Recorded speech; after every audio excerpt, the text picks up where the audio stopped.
দুর্গাপুর আসানসোল বড়াকড় বাসটা এসে আমাকে পুরো ঠেলেছে আর আমার সামনের গাড়িটাতে পুরোটাই একদম পুরো ঢুকে গেছে।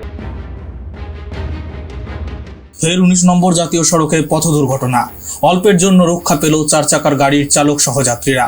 দুর্গাপুর থেকে দেওঘর যাওয়ার পথে শুক্রবার সকাল 19 নম্বর জাতীয় সড়কের কাজরা ব্রিজের ওপর ঘটে গেল একটি পথ দুর্ঘটনা। ওই সময় গাড়িতে চালক সহ মোট 6 জন যাত্রী ছিলেন। গাড়ির চালক সঞ্জয় দাস ঘটনার বর্ণনায় জানান, তার গাড়ির সামনে পরপর দুটি ট্রাক চলছিল। হঠাৎ সামনের ট্রাকটি ব্রেক করায় তার ঠিক পেছনের ট্রাকটিও ব্রেক করে। পরিস্থিতি বুঝে তিনিও গাড়ির ব্রেক কষেন। ঠিক সেই সময় পিছন দিক থেকে দ্রুত গতিতে আসা দুর্গাপুর আসানসোল বরাকর রুটের একটি বাস তার গাড়িকে সজোরে ধাক্কা মারে। এর জেরে তার গাড়িটি সামনের ট্রাকের সঙ্গে গিয়ে ধাক্কা খায়।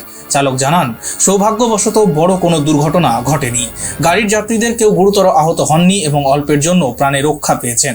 তবে তার পায়ে হালকা আঘাত লেগেছে বলে জানান তিনি। চালকের আশঙ্কা, পেছনের বাসটির গতি যদি আরো বেশি থাকতো তাহলে দুর্ঘটনাটি ভয়াবহ রূপ নিতে পারত। ব্রেক করেছি আর এই গাড়িটা এসে আমাকে এই দুর্গাপুর আসানসোল বড়াকড় বাসটা এসে আমাকে পুরো ঠেলেছে আর আমার সামনের গাড়িটাতে পুরোটাই একদম পুরো ঢুকে গেছে। ইনজোর সেরকম কিছু হয়নি, হালকা ফুলকা হয়েছে, সেরকম কারো সেরকম লাগেনি, আমারও সেরকম লাগেনি। হালকা পায়ে। অন্ডাল থেকে Debdulal Dutta, street voice digital.